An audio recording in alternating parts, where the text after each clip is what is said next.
Proses evakuasi pasca bencana banjir bandang di Garut, Jawa Barat terus dilakukan. Diduga masih banyak korban yang tertimbun di dalam lumpur. Kita akan bergabung dengan reporter Tezar Aditya bersama juru kamera Tengku Zulfan dan David Zibarani di Garut, Jawa Barat. Ya, Tezar, bagaimana proses evakuasi sejauh ini? Ya Reza, memang hingga kini proses evakuasi ini masih dipospon karena ini memang berbarengan dengan ibadah sholat Jumat. Tapi nanti biasanya setelah ibadah sholat Jumat selesai, polisi dan juga tim SAR gabungan ini akan langsung terjun ke lapangan untuk melanjutkan kembali evakuasi dan juga pencarian dari korban hilang. Dan kami catat memang hingga saat ini belum ada angka yang berubah, masih 32 orang yang dinyatakan masih hilang.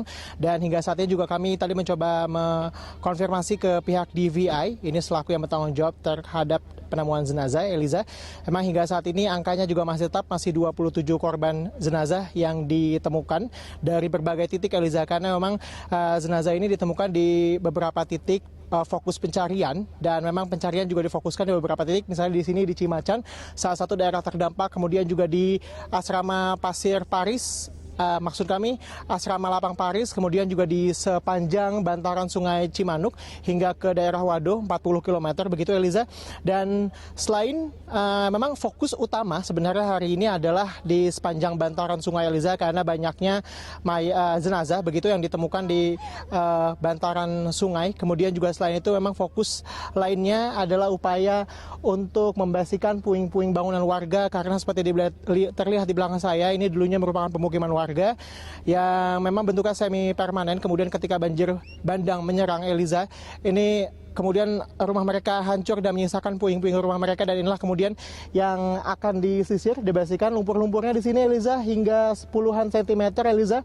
Kemudian ini diduga di dalam rumah-rumah ini juga kemungkinan masih ada jenazah yang belum ditemukan, karena memang kemarin satu jenazah juga ditemukan ini di endapan lumpur begitu, Eliza. Ini menggambarkan bagaimana kemudian tebalnya lapisan lumpur yang ada di sini begitu, Eliza. Ya, Tezar, adakah kendala atau apa saja kendala yang dihadapi tim SAR pada saat proses evakuasi saat ini? Eliza, ada beberapa kendala memang yang dihadapi oleh tim SAR gabungan. Yang pertama, memang titiknya ini banyak sekali, Eliza.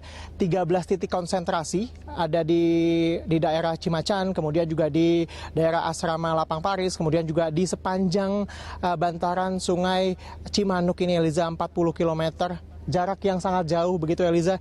Ini memang para tim SAR kemudian harus menyusuri sungai, memperhatikan setiap titiknya. Siapa tahu kemudian ada jenazah di bantaran sungai begitu, Eliza, karena memang ada beberapa yang ditemukan di Wado begitu, Eliza, 40 km dari daerah bencana.